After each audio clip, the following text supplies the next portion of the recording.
যে আননিশ্চিত মানুহবিলাকৰ এতিয়া সভাপতি তেওঁ পিছত আপুনি কিয় লাগি আছে এইটো কথা ক'লে কালি মানে মই গৌৰৱ গগৈ ডাঙৰীয়া আৰু কংগ্ৰেছ দলৰ সকলো নেতৃস্থানীয় ৰাইজক নেতৃস্থানীয় নেতাসকলক সকলোকে বিনম্ৰভাৱে এটা কথা কওঁ যে ৰাইজৰ দলে যে এলায়েন্স বিচাৰিছে এইটো ৰাইজৰ দলৰ স্বাৰ্থত নহয়। ৰাইজৰ দলে অকলশৰীয়াকৈ খেলিলে যেটা চিটত জিকিব, এলায়েন্স খেলিলে কিজানি তাতকৈ কম চিটতহে জিকিব। এইটো জাতীয় স্বাৰ্থত, এইটো দেশৰ স্বাৰ্থত, এইটো জনগণৰ স্বাৰ্থত মই এই এলায়েন্সটো আমাৰ ৰাইজৰ দলে বিচাৰি আছো।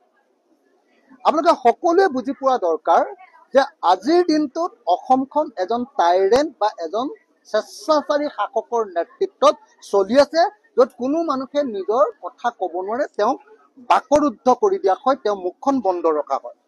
কেতিয়াবা গুপ্ত হত্যা কৰি ৰাতিয়ে মানুহ গুলিয়াই মাৰি দি কৰি দিয়ে, কেতিয়াবা পুলিচে ধমকি দি কৰে, কেতিয়াবা ভয় ভাবুকি দি কৰে, কেতিয়াবা কাৰোবাৰ আঁচনি কাটি দি কৰে। মুঠতে অসমৰ মানুহৰ মুখ কণ্ঠ এতিয়া হিমন্ত বিশ্ব শৰ্মাৰ দিনত সম্পূৰ্ণৰূপে অৱৰুদ্ধ কৰি দিয়া হৈছে। আৰু এই টাইৰেণ্ট বা স্বেচ্ছাচাৰী শাসকজনক যেতিয়ালৈকে খেদিব নোৱাৰিম তেতিয়ালৈকে অসমৰ মানুহৰ মুক্তি নাই। সেইটো কাৰণেহে আমি এলায়েন্সটো বিচাৰি আছো, নাম্বাৰ 1। নাম্বাৰ 2, বিজেপি চৰকাৰখনে সমগ্ৰ দেশৰ গোটেই দেশৰ সা সম্পত্তি চব বিক্ৰী কৰি সমগ্ৰ দেশৰ ব্যৱসায় বাণিজ্য সকলোকে শেষ কৰি, যিকোনো এজন ব্যৱসায়ী সোধক যে ব্যৱসায় বাণিজ্য খতম, চব মানুহৰ অৱস্থা বেয়া। মানে আপোনাৰ নোটবন্দী, GST, অগৰং বগৰং। আৰে ভাই, হিন্দু মুছলমানৰ কাম কৰি থাকিলে কোনোবাই ভাত খাবলৈ পাব? গোটেই পৃথিৱীৰ মানুহে কি কাম কৰি আছে আৰু আমাৰ গোটেই অসম ভাৰতৰ মানুহ হিন্দু মুছলমানৰ যুঁজত ৰখাই আছে। আপুনি কওকচোন, পৃথিৱীৰ কোনোবা মুখ্যমন্ত্ৰী আছে নেকি যে নিজৰ দলৰ মানুহবিলাকক মন্দিৰৰ ওচৰত গৰু মাংস পেলাবলৈ লগাই দিয়ে আৰু তাৰ পাছত উচতনি দিয়ে যে চব হিন্দু মানুহবিলাকে মছজিদৰ ওচৰত গাহৰি মাংস পেলাব? এই কথাটো কোৱাৰ কাৰণে হিমন্ত বিশ্ব শৰ্মাৰ লগে লগে জেললৈ যাব লাগিছিলে নে নাই? অসমৰ ইতিহাসৰ আটাইতকৈ সাম্প্ৰদায়িক মানুহজনৰ নাম হিমন্ত বিশ্ব শৰ্মা হয় নে নহয়? যিজন মানুহে তেওঁলোকৰ দলৰ, তেওঁলোকৰ চৰকাৰৰ মানুহৰ জৰিয়তে মন্দিৰৰ ওচৰত গৰু মাংস পেলাইছে, প্ৰত্যেকবাৰে প্ৰমাণিত হৈছে। যিজন মানুহৰ নেতৃত্বতে গৰু মাংস মন্দিৰৰ ওচৰত পেলাইছে, সেইজন মানুহকে আকৌ মছজিদৰ ওচৰত গাহৰি মাংস পেলাব লাগে বুলি উচতনি দিছে। এই মানুহজনক চিধা চিধি জেলত দিব লাগে।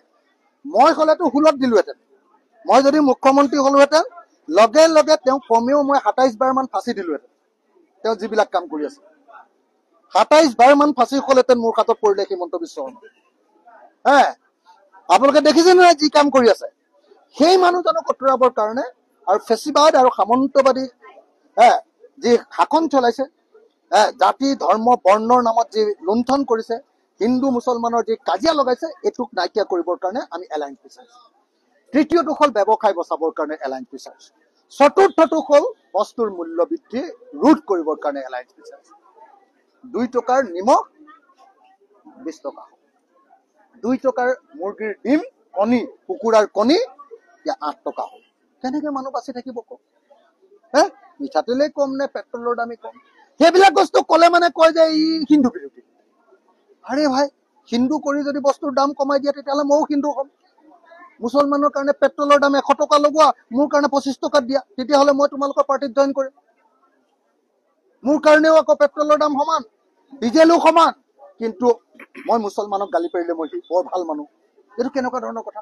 গতিকে মই আপোনালোকক একদম সকলো সাংবাদিক আৰু সংবাদ মাধ্যমক কৰজোৰে আহ্বান জনাইছো, আপোনালোকে গৌৰৱ গগৈক এটা কথা কৈ দিয়ক যে গৌৰৱ গগৈয়ে যিমান দিনলৈকে এই এলায়েন্সৰ কথা নাপাতিব, সিমান দিনলৈকে অসমীয়া মানুহৰ মানে উৎকণ্ঠা বৃদ্ধি হৈ গৈ থাকে।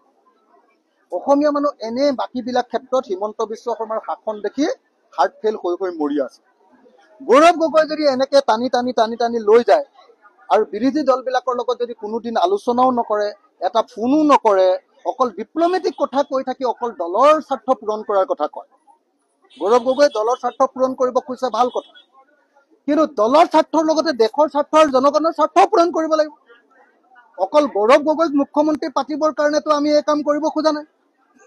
আমি একলগ হ'ব খুজিছো, গৌৰৱ গগৈয়ে মুখ্যমন্ত্ৰী হওক, কিন্তু লগত আমি একলগ কৰিব খুজিছো যে আমি অসমৰ এই টাইৰেণ্টজনৰ হাতৰ পৰা, এই স্বেচ্ছাচাৰী শাসকজনৰ পৰা ৰক্ষা কৰোঁ, আমাৰ দেশখন বিক্ৰী হোৱাৰ পৰা ৰক্ষা কৰোঁ, আমাৰ ব্যৱসায় বাণিজ্যক ৰক্ষা কৰোঁ, মূল্য বৃদ্ধিৰ পৰা ৰক্ষা কৰোঁ, হিন্দু মুছলমানৰ যুঁজখনৰ পৰা অসমক ৰক্ষা কৰোঁ, তাৰ কাৰণে কৰিব পাৰিছোঁ। এতিয়া কংগ্ৰেছৰ কাৰণে অকল খালি দলীয় স্বাৰ্থৰ কথা কৈ আছে তেওঁলোকে, যে আমি দলৰ সংগঠন বৃদ্ধি কৰোঁ।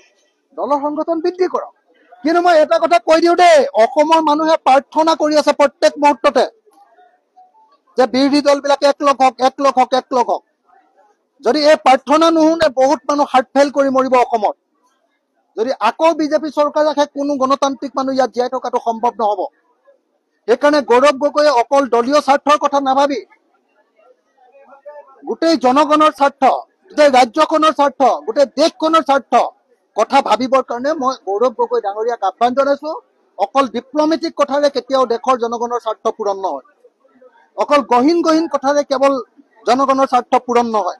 আমি সঁচা কথালৈ আহিব লাগিব, প্ৰেক্টিকেল ফিল্ডলৈ আহিব লাগিব, সঁচা আন্তৰিকতাৰে বুজাবুজি কৰিব লাগিব, সঁচা আন্তৰিকতাৰে এৰাধৰাৰে আমি আগবাঢ়ি যাব লাগিব, আৰু এনেকৈ আগবাঢ়ি গৈ আমি আমাৰ জাতিটোক বচাব লাগিব। সেইকাৰণে মই গৌৰৱ গগৈ ডাঙৰীয়াক, বাকী এনে আমি ইজনে সিজনে হিন্দীত যিটো কয় আৰু কি বুলি কয়, বকবাজ কৰি নাথাকি, মানে বকবাজ কৰি নাথাকি, এনে ইটো সিটো কথা আল্টু ফাল্টু কথা পাতি নাথাকি আমি সকলোৱে একলগ হ'বৰ কাৰণে আগবাঢ়ি আহিবৰ কাৰণে আহ্বান জনাইছো।